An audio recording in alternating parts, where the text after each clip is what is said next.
boa noite, tudo bem? Eu sou o professor Mauro, professor de Física, aqui do Colégio Ângulo, do aprenderaulas.com, né? Então hoje nós vamos fazer uma revisão, uma espécie de um plantãozão para o Enem. Está chegando, né, esse Enem de 2020, que em 2021, tudo certo? Vocês vão estar com a lista em mãos, pessoal, e eu vou estar com ela em mãos, só que aqui no meu celular, tá? Então nós vamos fazer os exercícios. O que eu vou explorar nessa nossa revisão? Vou explorar mecânica e termologia, certo? São os dois conteúdos assim que eu escolhi, porque vocês vão ter outra aula de plantão de física, tá? O professor Ishiba vai explorar outros assuntos. Então eu vou explorar mecânica e termologia, tá? Então eu procurei pegar exercícios que vai englobar vários assuntos para a gente discutir. Então o primeiro deles aí, que vocês vão ler... Quem tem medo da redação do Enem nunca estudou no Aprender Aulas. Nosso curso é focado para você dominar a dissertação do Enem e sair na frente. Não adianta ir bem em todas as disciplinas e escorregar na redação. Sua aprovação depende dessa nota. Invista no seu futuro, acesse o site e alcance a sua nota 1000.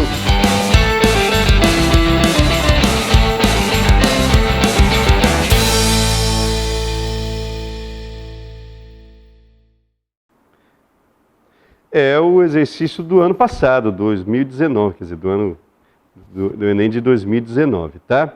Então vamos ler aí, ó. A agricultura de precisão reúne técnicas agrícolas que consideram particularidades locais do solo ou a lavoura a fim de otimizar o uso de recursos.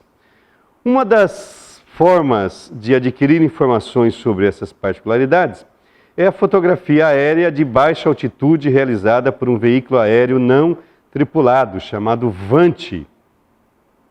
Na fase de aquisição, é importante determinar o nível de sobreposição entre as fotografias. A figura ilustra como uma sequência de imagens é coletada por um VANT e como são formadas as sobreposições frontais. Daqui a pouco eu vou colocar o desenho no quadro. Então, vocês estão vendo aí o avião em 3 posições. Em cada posição dessa, ele está tirando uma fotografia, certo? E aí eu já vou adiantar que o que está acontecendo aí? Entre duas fotografias, existe uma sobreposição, né, entre duas delas. Então, a foto da primeira com a foto da segunda tem um pedaço do terreno que vai sobrepor as duas fotografias. O operador do VANT recebe uma encomenda na qual as imagens devem ter uma sobreposição frontal de 20% em um terreno plano. Importante esse dado. Para realizar a aquisição das imagens, seleciona uma altitude H de voo de 1000 metros, a uma velocidade constante de 50 metros por segundo a menos 1. A abertura da câmera fotográfica do VANT é de 90 graus. Considere a tangente de 45 igual a 1. Com que intervalo de tempo o operador deve adquirir 2 imagens consecutivas? Então vamos ver o que nós temos aí. Ó, então nós temos o avião tirando fotografias. Primeiro na posição 1. A seguir, ele tira uma nova fotografia na posição 2.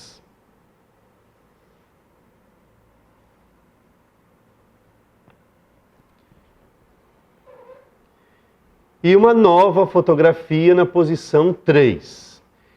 Essas distâncias são iguais. Por quê?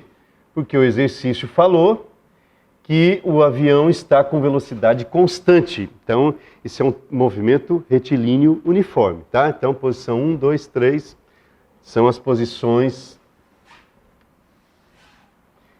E aí, pessoal, essa região aqui, ó, são as sobreposições que é em torno de 20% da distância total entre as fotografias aí. Então, o que eu preciso? Eu preciso desta distância. Vamos pegar aqui eu preciso desta distância.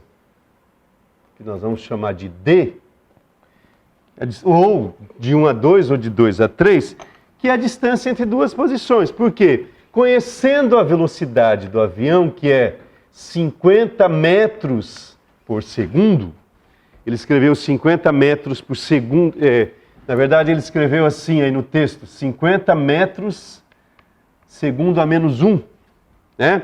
Isso não é, a gente não está muito acostumado com essa maneira de escrever.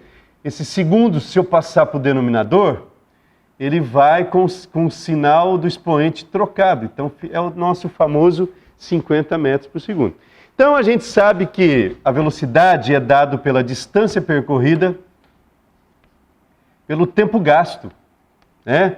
Portanto, o tempo gasto, que é o que ele quer saber, qual é o tempo gasto entre duas fotografias, é dividir a distância percorrida pela velocidade, é só trocar um pelo outro.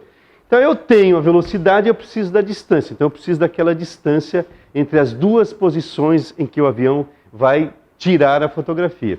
E como é que a gente vai achar isso? Ó, a altitude H, 1000 metros.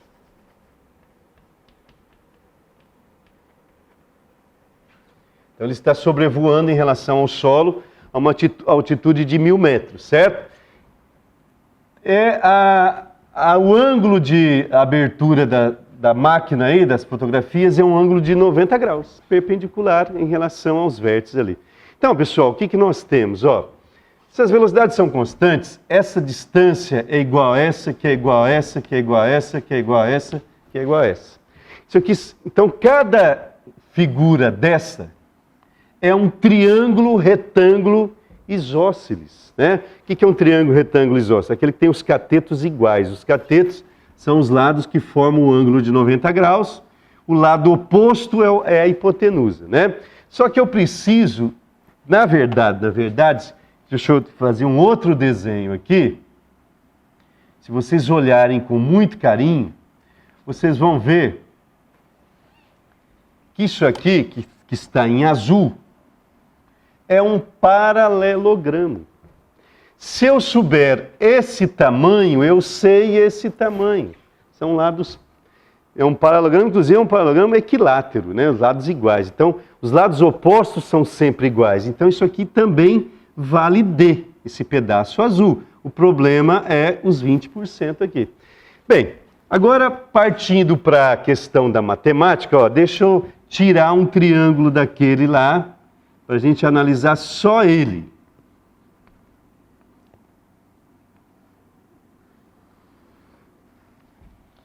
O que eu sei? Eu sei que a altura desse triângulo, que está feio, então deixa eu desenhar de novo.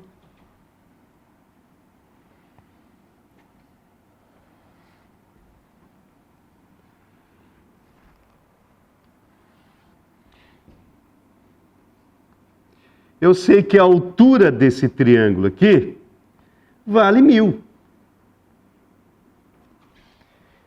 Só que esta altura, pessoal, ela dividirá o triângulo, o ângulo de 90 graus em duas partes. Então o que nós vamos ter?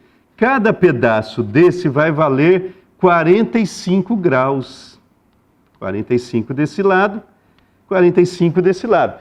E cada ângulo deste aqui, ó, já que os lados, que os catetos são iguais, a soma dos ângulos internos de um triângulo tem que dar 180. Se aqui é 90 e esses dois são iguais, porque os lados são iguais, cada um vale 45. Então aqui também vale 45 graus. Portanto, esse outro triângulo que apareceu aqui, ó, também é um triângulo retângulo isósceles. Ângulos iguais, catetos iguais, 90 graus. Então, se essa altura vale 1000 metros, esse lado vale 1000 metros. Portanto, o outro pedaço também vale 1000 metros.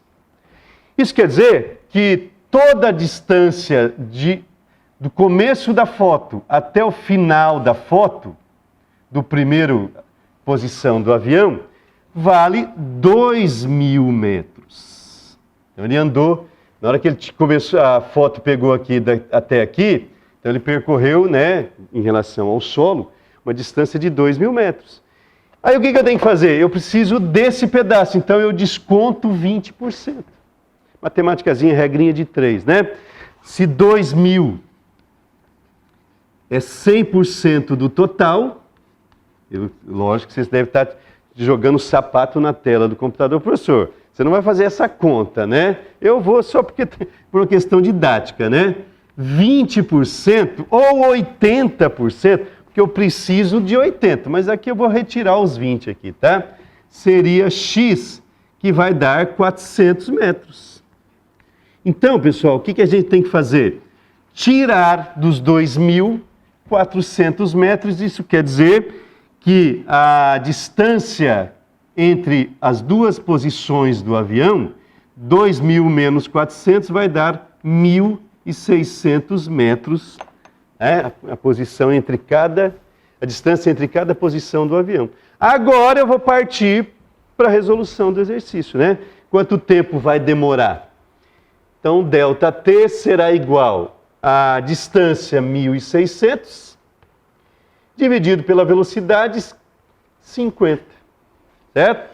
A gente simplifica aqui, dividimos 160 por 5, isso vai dar 32 segundos.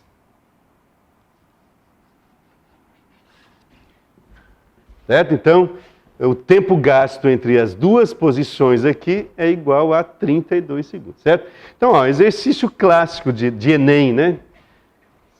Tínhamos que saber sobre trigonometria do triângulo retângulo, a questão da geometria, que eles são triângulo retângulo isósceles, porcentagem, né? E aí a questão da física, né? Movimento uniforme, a equação fundamental aí da velocidade média, a distância dividida pelo tempo, e aí nós calculamos, ok? Então, a resposta aí, deixa eu só olhar aqui para ver qual que é a resposta.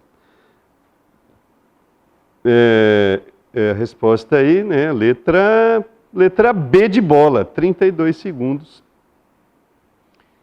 Tá certo? É o tempo gasto, beleza?